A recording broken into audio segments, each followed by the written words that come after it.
BJP নেতাকে গুলি করে খুনের ঘটনার পুনর্নির্মাণ করলো দিনহাটা থানার পুলিশ।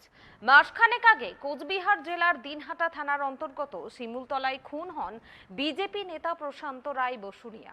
এই ঘটনার পুনর্নির্মাণ করলো দিনহাটা থানার পুলিশ। করার পরে ওই রাস্তাটা উঠলে আমার ওই দিকেই বাড়ি।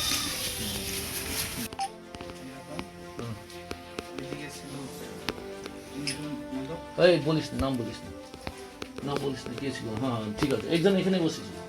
বসেছিলাম, কি করছিল? ছিল এইখানে খালি ইয়েটা। ও নাম বলিস না। হ্যাঁ, ও যে ভিতরে রাখলো, ও কোথায় করলো? ওরা যেই বসেছিল ও ঠিকই। হ্যাঁ, কিভাবে তাকাচ্ছিল? দিনহাটার বিজেপি নেতা প্রশান্ত রায় বসুনিয়ার খুনের ঘটনার পুনর্নির্মাণ করল পুলিশ। ঘটনার 1 মাসের মাথায় গ্রেপ্তার হওয়া বাপ্পা মোদককে দিয়ে সেদিন কি ঘটনা ঘটেছিল তা পুনর্নির্মাণ করা হয়। সোমবার ঘটনার পুনর্নির্মাণ করার সময় উপস্থিত ছিলেন দিনহাটা মহকুমা পুলিশ আধিকারিক ত্রিদীপ সরকার, আইসি সুরজ থাপা ছাড়াও পুলিশের অন্যান্য আধিকারিকেরা। প্রসঙ্গত, গত 2রা জুন নিজের বাড়িতেই গুলিবিদ্ধ হয়ে খুন হয়েছিলেন বিজেপি নেতা প্রশান্ত রায় বসুনিয়া।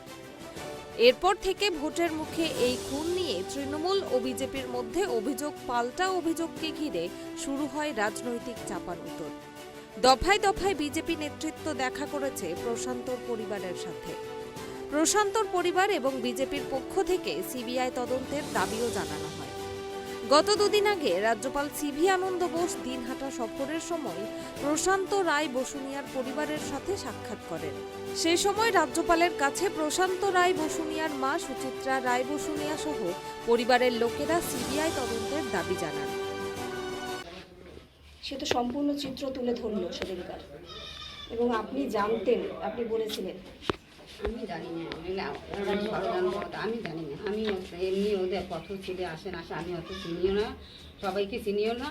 এখন ওই পার্টি করতে অনেক ছেলে আসতো যাইতো, এখন কোন ছেলে আসে কোন ছেলে আমি অত চিনি না, বলতে পারি না। সেই দিন সেদিনকে আমি ছিলাম, আমি সেদিনকে অনেক রাত্রে অনেক বেলা বাজার থেকে এসে রান্নাবাড়ি করে, এখন কে ঘরে ছিল অত তো আমি ছেলের ইয়ে ঘরে সবসময় ঢুকি না, কে কী কথা বলে না বলে কেমন করে আমি জানবো? এটা তো অসম্ভব, আমি জানি না। ও ষড়যন্ত্র করছে, ও হয়তো ষড়যন্ত্রভাবে আসিয়েছিল, তাহলে হইতেই পারে। আপনি প্রথম দিন থেকে দাবি করে আসছেন যে রাজনীতি করার কারণে মারা গেছে। কালকে কিন্তু পুলিশ জানিয়েছে যে রাজনীতির কোনো যোগ নেই, রাজনীতি করাই মারা গেছে। কিন্তু এখন ওরা যদি রাজনীতির মধ্যে যদি কোনো কিছু করেছে, করার মধ্যে যদি একটা করেছে, তাছাড়া তো কিছু হতে পারে না।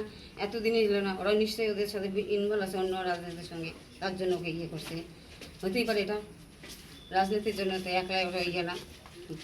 কিন্তু আপনি বলেছিলেন ঘরে আপনার ছেলে একা ছিল। না, একাই ছিল তখন। তো আমি যখন আসি দেখছি তখন ও একাই ছিল। কিন্তু এই তারপরে এটা খোলা ছিল দেখি হয়তো পরে কেউ আসে ঢুকিয়েছিল, আসলে ওরা কোথাও গেছিল, নাহলে আসলে এই দিদি ঢুকে এর দাবি আপনি ভাত খেতে দিয়েছিলেন। হ্যাঁ, ভাত তো আমি ছেলেকে একাই খাইতে দিয়ে গেছিলাম। বাপ্পা আমাদের বললো উনি যখন বসেছিল তখন আপনি খেতে দিয়েছিলেন। আমি তখন দেখি নেই, এই যে ঠাকুর এসে সামনে, মিথ্যা কথা নেই, আমার ঠাকুর এসে আমি ওকে দেখিনি, আমি দেখিনি ভাত খাওয়া। আমি ছেলেকে একাকে দিয়ে চলে গেছিলাম।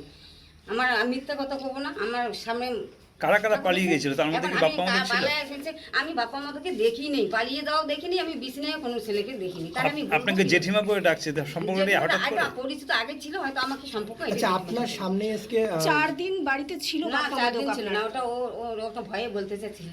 আপনার কার সামনে ভয়ে বলবে বলে মনে হচ্ছে যে এত মিথ্যা কার কথা? ভয়ে এখন ও জানে, এখন কি ও কার ভয়ে বলতেছে। এবং সেদিন কি ঘটনা হয়েছিল আগে পরে সবকিছু বাপ্পা আমাদের পুলিশের কাছে কিন্তু বলেছে। বাপ্পা আমাকে সব, এবং আপনি কোথায় কিভাবে খেতে দিয়েছিলেন, কোথায় ছিলেন, সব কিছু বলেছে। আমি ঘরে খেতে দিয়েছি ওকে একাই, আমি ওকে দেখিনি। দেখলে তো আমি সেদিনই বলতাম যে এই ছেলেটা আমার ঘরে ছিল। আমি কিন্তু দেখিনি, আমি যার কথা দেখিনি তার কথা আমি বলতে পারবো না, বলিনি, আমি বলতে পারবো না। পুলিশও আবেদন করেছে আপনাদের কাছে যে ঘটনার সত্যতা আরো যাচাই হোক, আপনি আরো সহযোগিতা করেন। পুলিশকে কি সহযোগিতা করছেন আপনি? বলছিলাম পুলিশ এখানে আপনার সামনেই কিন্তু একটা কথা বললো যে আপনার স্বামীকে যেদিন জিজ্ঞাসাবাদ করেছিল এখানে, আপনার স্বামীও বলেছিল যে আপনি সব জানেন। না, উনি ব্রেন পেয়ে উনি জানেন, উনি বলে কি বলে না বলে ওটাই বিশ্বাস করেন। উনি বলে যে কে কে আসে না আসে, হয়তো আমার উনি বন্ধু বান্ধব আসে, আমার মেসেজ হয় জানতে পারে কোন কোন বন্ধু বান্ধব আসে। উনি তো অত কথা টথা বলে না, আসে ছেলেবেলে আসলে কথা বলে, আমি কথা বলি, বাস চলে যায়। প্রথম দিন থেকে আপনি বলেছিলেন রাজ্য পুলিশের উপর আপনার আস্থা নেই, কিন্তু আজকে পুলিশ যেভাবে 1 মাসের মধ্যে ঘটনার কিনারা করে ফেললো, এবার কি আস্থা রাখবেন? ঠিক আছে, করছে ভালো কথা, যে করতে পারে ভালো। 12 জনের নাম আপনি কি করে হ্যাঁ, আমি জানলেন? জানি, এটা আমি 12 জনের নাম জানি এটা আগে ও যে পালিয়ে গেছে বাড়ি থেকে, এটা ঘটনা সত্যি, পার্টির থেকে ও পালিয়ে গেছে। মানে হতেই পারে, আপনি ছিল, কেউ হতেই ছিল পারে। না, তাহলে 12 জনের নাম লিখলেন 12 কেন? জনের নামে বলছি পার্টির থেকে এটা হতেই পারে, হয়তো ষড়যন্ত্র ওরা করছে, পার্টি হয়তো কোনো বাপাকে কিছু একটা দিয়েছে।